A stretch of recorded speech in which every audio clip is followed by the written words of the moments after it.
반갑습니다, 여러분. 오늘은 56국 시대부터 남북조 시대까지 활동한 무장들의 무력 순위를 알아보겠습니다. 이번에도 역시 몇 가지 기준을 정해 놓았습니다. 세 가지 기준으로 평가할 것인데요. 첫 번째는 분전에 의한 피해량입니다. 즉, 무력으로 얼마나 분전해서 적군에게 피해를 주었냐 하는 것이고요. 영상으로 한번 예를 들어 볼게요.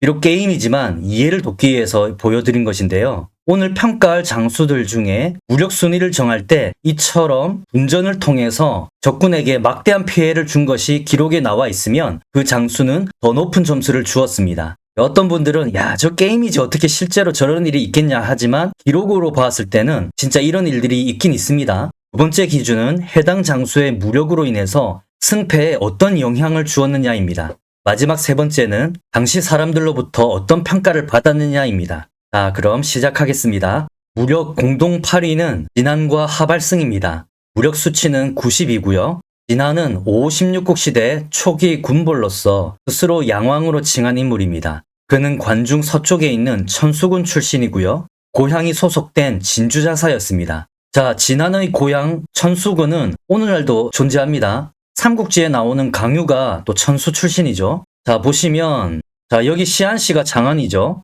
그리고 이쪽에 보면 한문으로 천수라고 돼 있죠. 천수시. 중국식 발음으로는 텐수이시라고 돼 있는데 여기가 천수입니다. 지도상으로는 장안 바로 옆에 있네 이렇게 생각할 수 있긴 있는데 중국이 땅덩어리가 워낙 넓으니까 이 거리도 꽤 되더라고요. 대충 보면 304km 정도 되네요. 이런 거 보면 확실히 중국 땅이 넓다는 생각 많이 듭니다.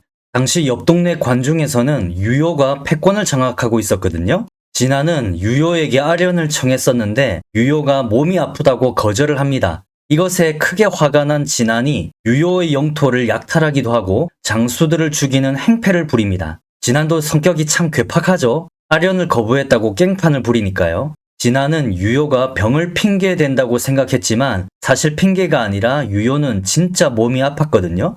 아무튼 진안이 유효에게 반기를 들자 농우 농서지역의 강족, 저족들이 그에게 귀부하는데 그 숫자는 10만을 넘게 됩니다. 자신감이 생긴 진안은 스스로 양왕으로 칭합니다. 이때 그는 자기를 말리는 측근들을 죽이는 광포함을 보입니다. 이 소식을 들은 유효는 진안이 어진 인물들을 죽이고 있으니 그가 아무것도 못할 것이라고 단언합니다. 진안이 계속 깔짝거리며 건방을 떨자 유효는 친히 군사를 일으킵니다. 진안은 유효와 여러 번 싸웠으나 번번이 패하자 포위망을 뚫고 도망칩니다. 유효가 군대를 보내 추격하자 진안은 왼손으로는 7척의 큰 칼을 들고 오른손으로는 장팔 3호를 쥐고 싸웁니다. 아마 왼손으로는 이런 큰 칼을 쥐었겠죠. 그리고 오른손으로는 보이시는 이런 장팔 3호를 쥐고 적군과 싸우는 거죠. 이 장팔 3호는 삼국지에 나오는 용장, 장비의 무기로 유명하잖아요. 보통 관우의 청룡 오늘도 같은 경우는 훗날 송나라 이후의 무기라고 해서 실제로 삼국시대 때는 존재하지 않았다고 들었는데 이 장팔 3호는 삼국시대 바로 뒤에 이어지는 56국 시대에 나타난 걸 보면 아마 장비도 이런 장팔 3호를 사용했을 가능성이 높죠. 아무튼 진안이 이렇게 양손에 무기를 들고 막 휘두르면서 공격하는데 그때마다 번번이 적군 대여섯 명씩 죽이고 또 활을 쏘면서 달아나기를 반복합니다. 진안은 이렇게 용맹을 뽐냈으나 수적 열세를 극복하진 못했죠. 결국 은신처에 숨어 있다가 발각되어 유효의 군사들에게 죽임을 당합니다. 진안은 부하들과 병사들을 잘 어루만졌기에 그가 죽자 백성들은 장사의 노래를 만들어 그를 기렸다고 합니다. 그 노래 내용은 대충 이렇습니다. 농상에 진안이라는 장사가 있었네. 체구는 비록 작지만 배짱이 컸고 장팔 3호를 휘두르며 어쩌고 저쩌고 그런 내용이거든요. 그의 용맹과 기상을 찬양했다고 보면 될 듯 합니다. 자, 다음은 하발승입니다. 그는 북위와 서위에서 활약한 맹장입니다. 그는 말을 타고 달리면서 화살을 쏘는 즉 기사에 능했다고 합니다. 자, 보시는 것처럼 이렇게 말을 타고 화살을 쏘는 것을 기사라고 하잖아요. 기사술이라고도 하는데 하발승이 이것에 뛰어났던 거죠. 하발승은 육진의 난으로 인해 두각을 나타냅니다. 화력 한발릉이 북위를 상대로 반란을 일으키고 육진을 공격하기 시작하거든요. 반란군들이 하발승이 있던 회삭진을 포위해버리는데 시간이 지나도 구원병이 오지 않는 겁니다. 이에 하발승은 구원 요청을 하러 가기 위해 죽음을 각오한 기병 10여 명을 모집합니다. 밤이 되자 하발승은 적의 포위망의 빈틈을 뚫고 돌파해버립니다. 반란군들이 하발승을 추격하자 그는 크게 외칩니다. 나는 하발파호이다. 파호는 그의 자아입니다. 자라는 것은 본명 이외의 또 다른 이름을 말하죠. 하발승의 이런 외침에 반란군들은 감히 압박하지 못했다고 하죠. 이것을 보면 그의 용맹함에 대해 반란군들도 익히 들어서 알았나 봅니다. 그러니까 이름만 들어도 접근을 못했겠죠. 1년 뒤에 하발승은 황하 최북단에 있는 오원에서 파륙 한발릉과 싸웁니다. 파륙 한발릉이 성을 포위하자 하발승은 200명을 모집하여 성문을 열고 나가서 적군을 공격하여 100여 명의 목을 베어버립니다. 이에 반란군은 기세를 잃고 조금씩 물러나게 됩니다. 이후로도 하발승은 항상 선봉이 되어 싸웁니다. 이후에 그는 고환과 척을 지게 되고 한때 자기 동생 하바락의 부하였던 우문태 밑에서 일하게 됩니다. 그 후에 우문태와 고환이 맞붙어 싸웠는데 하발승은 고환을 증오했기 때문에 그를 맹추격하여 바로 등 뒤까지 따라잡습니다. 그가 창을 들어서 고환을 찔러 죽이려는 찰나 적장 단소가 쏜 화살에 말이 쓰러지자 아깝게 고환을 놓치게 됩니다. 이때 하발승은 고환을 어이없게 놓친 것도 하늘의 뜻이라고 탄식합니다. 고환은 하발승에게 죽을 뻔한 것에 대한 복수로 하발승의 아들들을 전부 죽여버립니다. 당시 하발승의 아들들은 이산가족이 되어서 동위에 머물고 있었거든요. 하발승은 아들들의 떼죽음 소식에 충격을 받고 우라병으로 죽게 됩니다. 무력 7위는 93의 공률광입니다. 공률광은 최근에 여러 번 설명이 되어서 다들 잘 아실 겁니다. 그래서 간단하게 언급만 하고 가겠습니다. 공률광은 고차족 출신으로 북지의 장수인데요. 아버지 공률금도 한가닥 하는 장군이었습니다. 공률광은 어릴 때부터 기사에 능했다고 합니다. 자, 보셨던 이 기사술. 그는 북주와의 낙양 전투에서 추격해오는 적장 왕웅의 이마에 정통으로 화살을 명중시킵니다. 이로 인해 왕웅은 죽게 되는데 이 일로 북주의 군대는 사기가 완전히 꺾여서 후퇴를 해버립니다. 화살 한 방으로 적군을 물러나게 했으니 대단한 무력이자 용맹이죠. 다음 6위는 무력 94의 주초석입니다. 동진시대 장수로서 후촉을 멸망시킨 주령석의 동생입니다.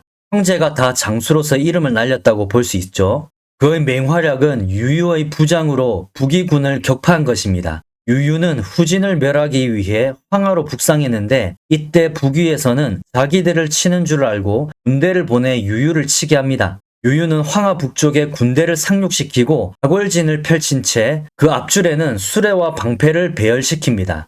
주초석은 강로 부대를 이끌고 북위의 기병을 상대합니다. 근데 북위 기병들이 돌격으로 각월진을 공격하자 이 쇠뇌로는 제압이 안 되는 겁니다. 주초석은 대안으로 천여 개의 창을 3, 4척 길이로 자르더니 북위군을 향해 던지기 시작합니다. 자, 보시는 것처럼 창을 이렇게 잘라서 이렇게 단창으로 만드는 거죠. 그래서 던지기 쉽게 만드는 겁니다. 주초석이 한번 창을 던질 때마다 적병 3, 4명을 꿰뚫어 버립니다.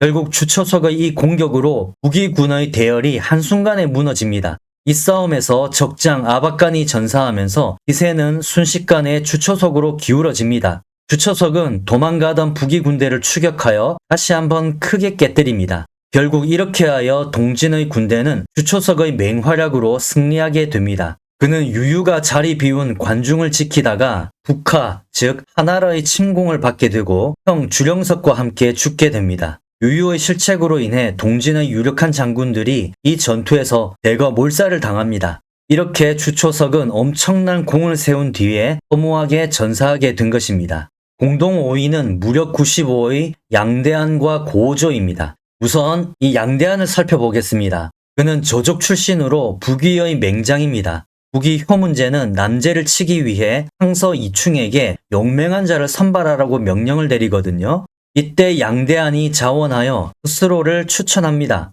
처음엔 웬 이상한 애가 와서 나대니까 이충도 대수롭지 않게 여깁니다. 그러자 양대한은 이충에게 자기 재주를 보여주겠다고 말하죠. 그리고선 머리에 3장쯤 되는, 그 당시 길이는 장으로 따졌거든요. 1장, 2장, 3장. 이 3장이 오늘날 미터로 계산하면 9미터쯤 됩니다. 아무튼 이 9m쯤 되는 밧줄을 머리에 묶고 냅다 달리거든요. 자, 지금 일러스트를 보더라도 양대한이 머리에 이런 끈 같은 것을 묶고 있죠. 아무래도 역사적 사건을 고증한 것으로 볼 수 있습니다. 아무튼 이런 밧줄을 묶고 냅다 달리는데 이게 얼마나 빨랐는지 머리에 묶인 밧줄이 땅에 떨어지지 않고 공중에 떠서 양대한과 함께 날아다니는 겁니다. 전에도 설명해드렸죠. 자, 양대한이 머리에 이 끈을 묶고 이렇게 달리는데 보통 중력에 의해서 이 끈이 밧줄이 땅에 떨어져야 되잖아요. 근데 양대한이 얼마나 빠른지 이게 붕 떠서 같이 날아다니는 겁니다. 이 장면에 충격을 받은 이충은 고금을 통틀어 이와 같은 재주는 본 적이 없다고 인정합니다.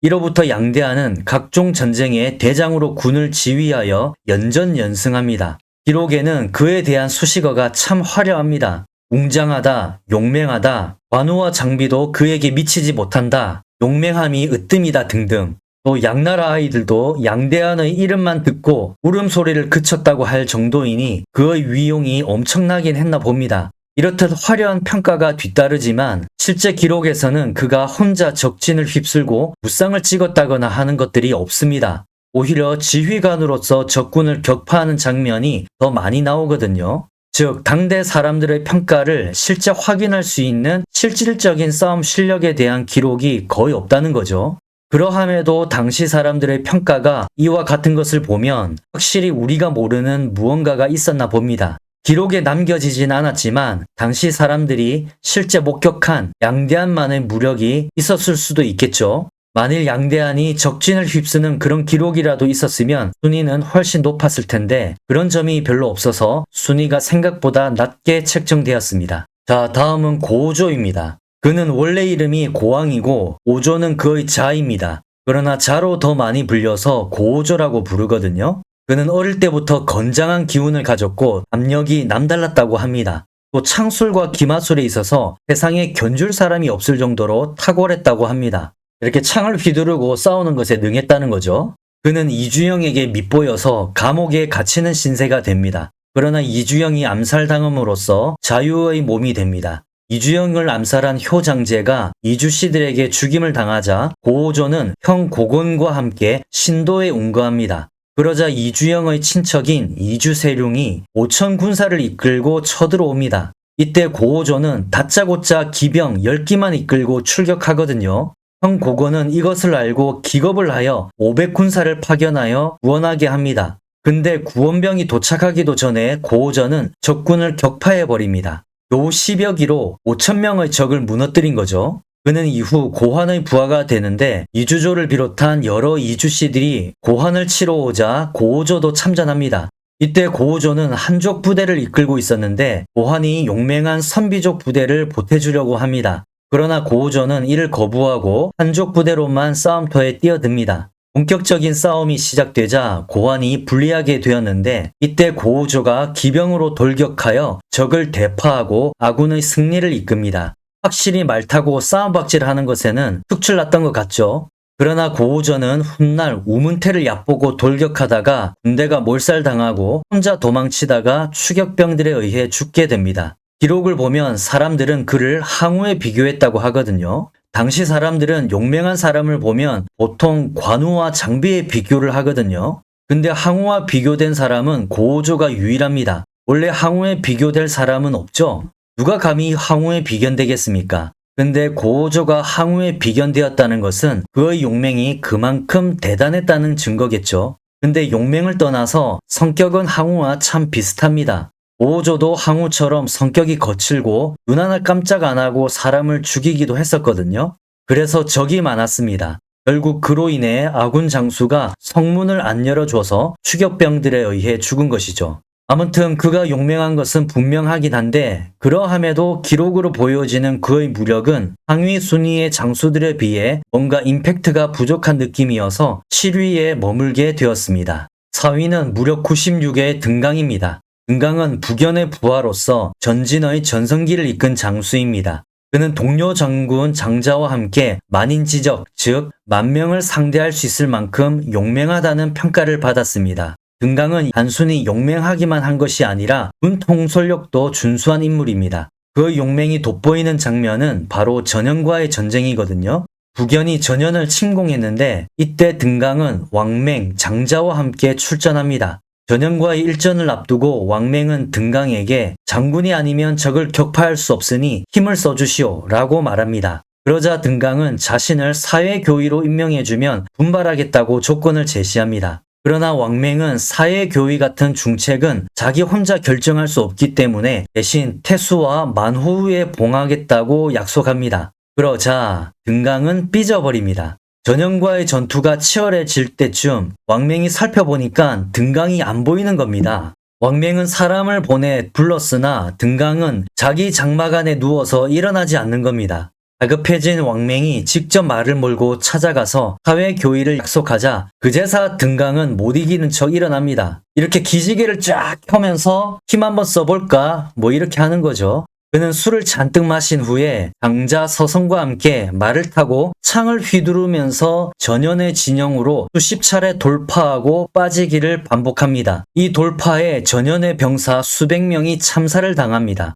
이것으로 인해 기세를 잡은 전진이 전현의 군대를 공격하여 대파하는데 죽은 전현의 병사들만 5만 명이 넘었다고 합니다. 전진의 군대는 전현을 다시 추격하여 죽이거나 항복받은 것이 10만 명인데 등강은 본인의 무력으로 인해 대승에 기여를 한 겁니다. 그가 이렇게 공을 세웠으니 약속대로 사회교의가 되어야 하지만 주군인 부견이 이를 반대하여 결국 꿈은 이루지 못합니다. 사회교의는 수도권을 방위하는 총책임자거든요. 오늘날로 따지면 서울을 포함한 경기도를 담당하는 요직이라고 볼 수 있습니다. 뭐 등강 입장에서는 억울할 수 있겠지만 어쩌겠습니까? 주군인 부견한테까지 땡깡 부릴 수는 없죠. 훗날 비수대전에서 그의 이름이 안 보이는 것으로 보아 그는 그 전에 죽은 것으로 추정됩니다.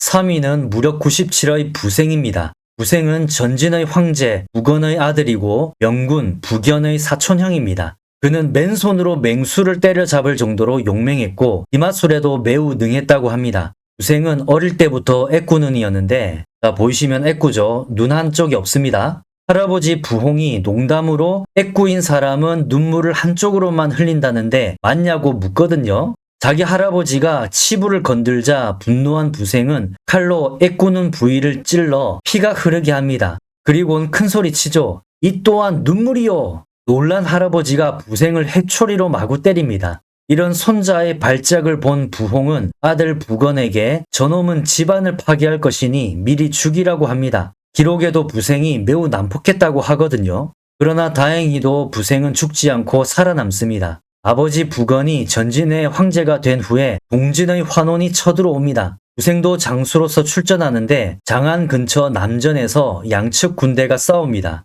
자, 싸움터가 벌어진 남전은 오늘날도 그대로 존재합니다. 자, 보시면 여기가 장안이죠?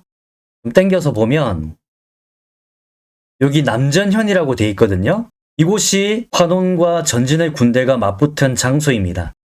자, 넓게 보면 여기가 남전이 되는 거죠. 장안은 여기 있고요. 이 싸움에서 부생이 혼자 말을 타고 동진의 진지로 10여 차례 치고 빠지기를 반복했는데 동진의 장사들 중에 죽은 사람이 매우 많았다고 합니다. 자, 이 그림처럼 이렇게 말 타고 미친 듯이 질주하면서 적을 무찔렀겠죠. 이렇게 혼자 적진을 파고들어 쓸어버릴 정도이니 그가 얼마나 용맹한지 알 수 있겠죠. 그만큼 말을 타면서 창을 놀리는데 일가견이 있었습니다. 그러나 딱 여기까지였고 환원이 분발하여 전진의 군대를 대파하자 부생도 결국 물러나게 됩니다. 아버지가 죽고 부생이 황제가 되지만 하도 막장짓을 많이 해서 사촌동생 부견의 쿠데타로 죽임을 당합니다. 자, 다음 2위는 무력 98의 연민입니다. 그는 한족 출신이며 위나라, 즉 염위의 황제가 되기도 한 사람입니다. 과거 성륵이 병주에서의 전투에서 연민을 포로로 잡았었는데 성륵은 연민을 석호에게 주어서 양아들로 삼으라고 명령을 합니다.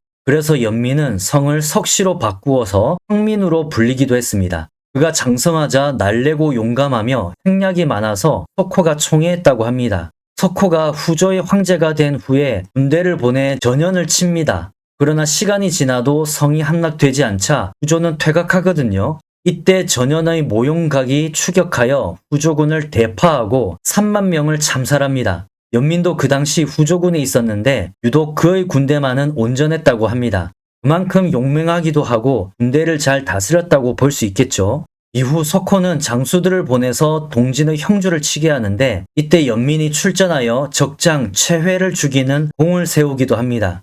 석호가 죽고 11살의 어린 아들 석세가 황제에 오르자 그의 형인 석준이 반란을 일으킵니다. 이때 석준은 자기가 황제가 되면 연민을 후계자로 삼겠다고 약속합니다. 그러나 우리가 역사를 통해 봐왔듯이 이런 약속은 지켜질 리가 없죠. 그뿐 아니라 여러 석씨들이 연민을 제거하려고까지 합니다. 이에 열이 받은 연민이 들고 일어나서 갈족 수십만 명을 살해하고 스스로 황제에 오르고 나라 이름을 위나라로 정합니다. 아무튼 이렇게 되자 후조의 잔존 세력과 연민의 위나라가 치열하게 싸우게 되고 급해진 후조의 요청으로 전현도 참전하게 됩니다. 연민은 쳐들어온 전현과 10번 싸우는데 모두 승리를 거두거나 우위를 점합니다. 전현의 병사들은 연민이 용맹하고 그의 병사들도 정예여서 매우 꺼렸다고 합니다. 당시 연민의 군사 대부분이 보병이었고 전현은 대부분 기병이었거든요. 그래서 전현의 모용각은 연민을 유인하여 숲에서 평지로 끌어내는 작전을 씁니다. 연민은 그것도 모르고 자기가 이긴 줄 알고 추격하다가 평지에서 전현과 싸우게 됩니다. 자, 이렇게 되면 결과는 정해진 거죠. 연민은 주룡이라는 명마를 탄 채 왼손으로는 칼을 쥐고 오른손으로는 갈고리가 달린 창을 휘두르면서 에라이 뒤집부라마 하면서 종횡무진합니다. 연민의 괴력에 목이 날아간 전현의 병사가 300명을 넘게 됩니다. 자, 여기 연민 깃발 보이시죠? 자, 이렇게 멋진 주룡을 타고 분전을 하는 겁니다. 자, 그리고 여기에 갈고리가 달린 창 보이시죠? 이런 창을 들고 싸웠다는 거죠. 평지에서 선비족의 기병들을 쓸어버렸다는 것 자체가 대단한 거죠. 그러나 아무리 연민이 용맹하다고 해도 아구리에는 장사가 없죠. 그는 협공을 당해 패하고 20리를 달아납니다. 명마 주룡은 지쳤는지 어쨌는지 죽게 되고 결국 연민은 전현의 군사들에게 붙잡힙니다. 그는 전현의 황제 모용준에게 끌려가서 함수당하여 생을 마감합니다.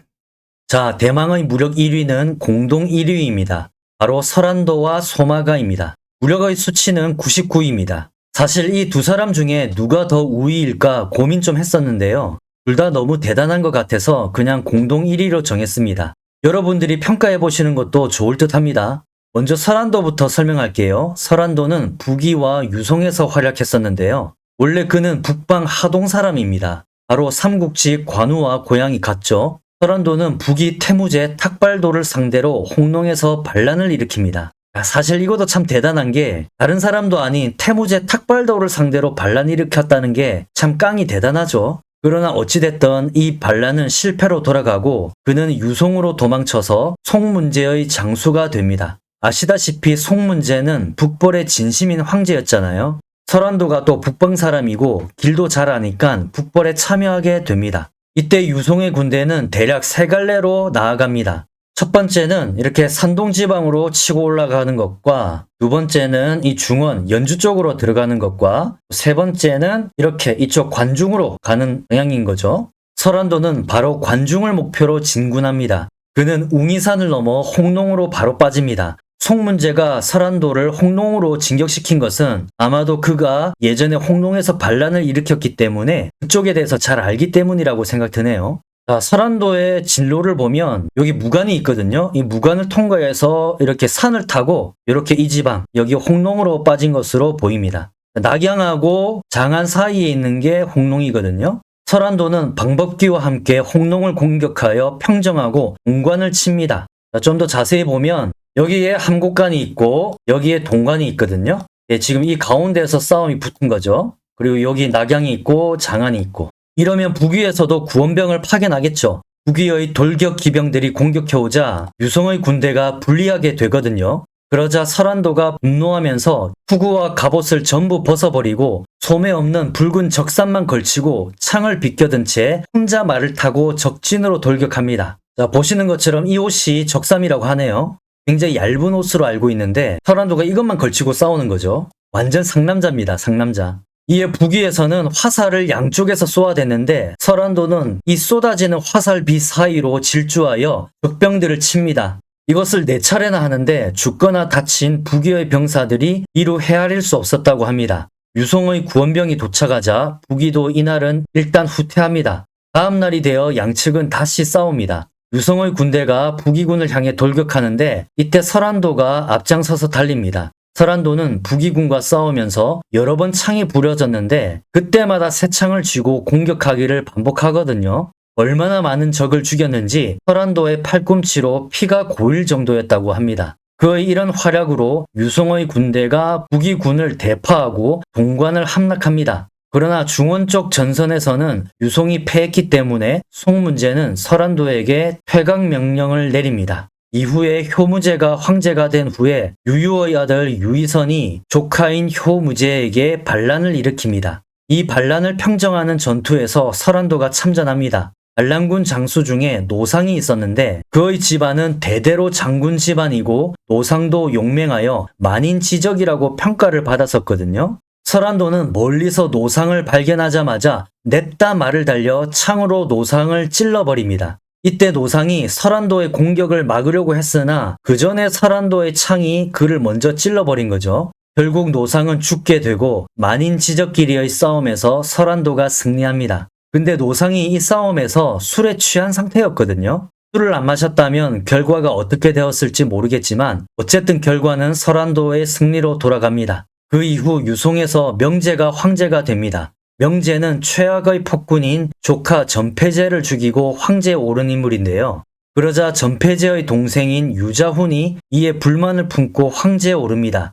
즉 2명의 황제가 생긴 셈인데요. 물론 정통성에는 유자훈이 더 있긴 합니다. 설안도는 이때 유자훈 쪽에 줄을 서는데 근데 이 유자훈이 삼촌 명제와의 싸움에서 져서 죽게 됩니다. 이에 설안도는 불안한 마음에 북위에게 성을 바치고 항복하게 되고 공격하러 온 유송의 군대를 박살내버립니다. 이렇게 하여 설안도는 다시 조국인 북위로 돌아가게 됩니다. 자, 다음으로는 이 소마가입니다. 그는 이때까지 소개한 모든 무장들 중에 가장 전형적인 남방 사람입니다. 국경의 난이 일어나자 진패선은 군사를 일으켜 북상합니다. 당시 진패선은 시흥태수였는데 현재 중국 최남단 광동성에 있는 곳입니다.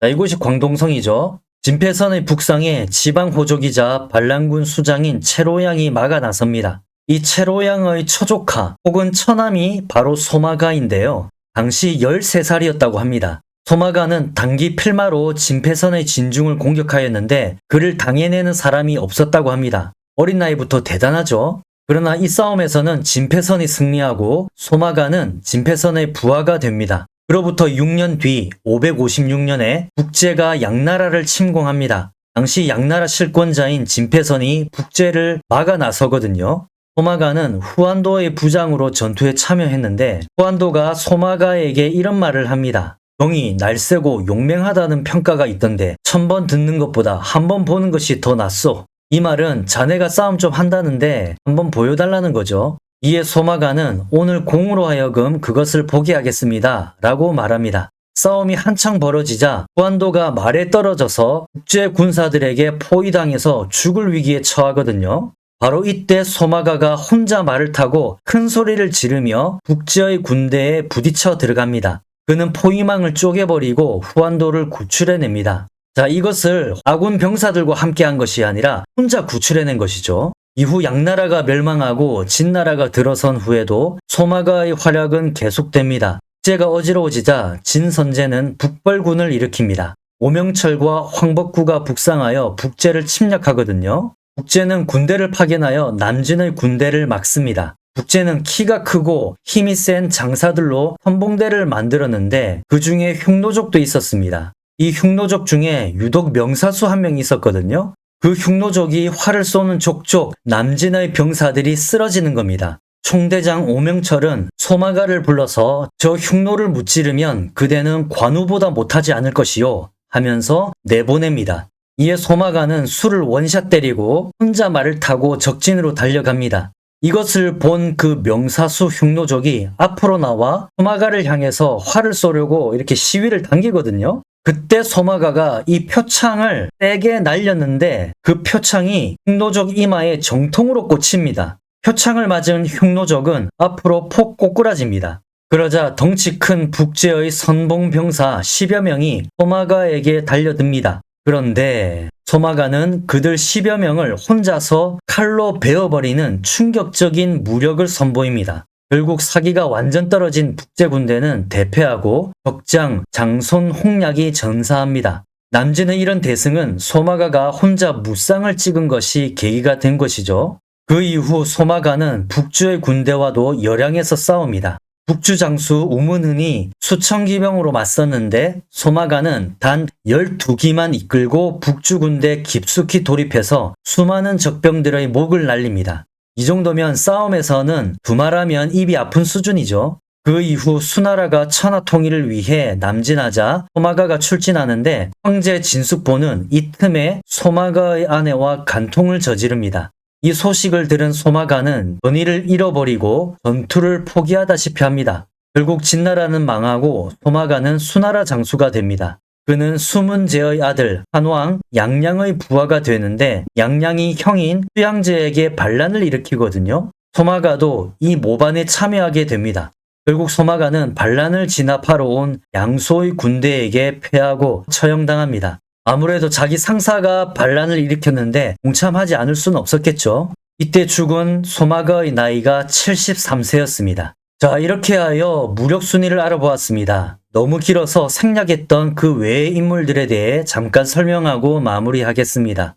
우선 모용수와 유유입니다. 이 두 사람의 무력은 사서에서도 기록되어 있습니다. 모용수는 용맹함이 3군에서 으뜸이라고 기록되어 있고요. 또 후조의 군사 수천 명이 야습하여 모용수의 군막을 친 적이 있었는데 이때 모용수는 몰려드는 적병 중에 수십 명을 혼자 쳐서 죽였다고 되어 있습니다. 유유 같은 경우는 정찰 나갔다가 손은의 병사 수천 명과 마주치는데 다른 정찰병들이 죽는 와중에 혼자 적병들을 참살하고 살아 돌아왔다는 기록이 되어 있습니다. 이것도 진짜 대단하죠? 이 두 사람에게는 무력 93에서 94 정도 줘도 될 것 같거든요. 그런데 제가 왜 번외로 뺐냐면 모용수와 유유에 대해서는 그동안 너무 많이 언급된 관계로 일부러 뺐습니다. 자, 다음 무력 90일에는 전진의 장수 장자입니다. 그는 소를 맨손으로 잡고 끌고 갈 정도로 힘이 탁월했다고 합니다. 그는 또 성벽을 뛰어넘을 정도로 날렵했다고 합니다.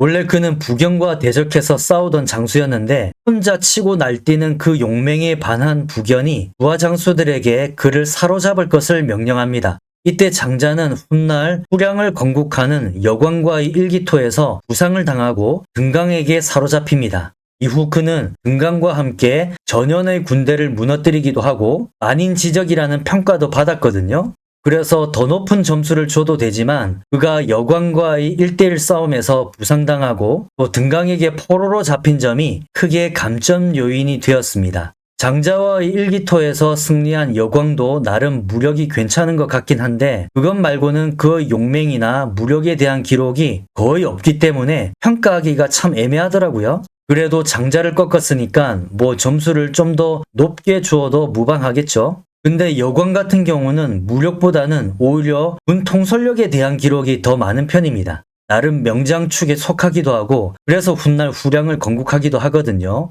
다음 무력 90은 모용한과 요양입니다. 모용한은 모용수의 백부로서 용병술이 탁월하지만 무력 또한 남달랐습니다. 그는 멀리 있는 목표를 정확하게 꿰뚫을 정도의 활솜씨를 지녔고요. 그래서 단선비족이 그의 활솜씨를 보고 도망치기도 했었습니다. 그리고 요양 같은 경우는 후진을 건국한 요장의 형인데요. 요장도 친형인 요양의 용맹함과 위엄을 존경했었습니다. 요양이 동진에 잠시 귀부했을 때 동진의 인사들도 그를 손책보다 무력이 뛰어나다고 평가했었거든요. 손책은 삼국지에 나오는 대표적인 무장으로서 소패왕이라 불렸을 정도로 용맹하잖아요. 근데 당시 사람들은 요양을 그 손책보다 더 뛰어나다고 평가를 했던 겁니다. 다만 그가 군대를 지휘한 기록은 많이 남아있지만 적군을 휩쓰는 기록은 보이지 않아서 90점으로 책정을 했습니다. 자, 이렇게 무력 순위는 마무리하도록 하고요. 원래는 제가 지력, 정치력 순위 또는 폭군, 연군 순위 등 여러가지 순위를 하려고 했었는데 그건 다음에 기회가 되면 다시 하도록 하겠습니다.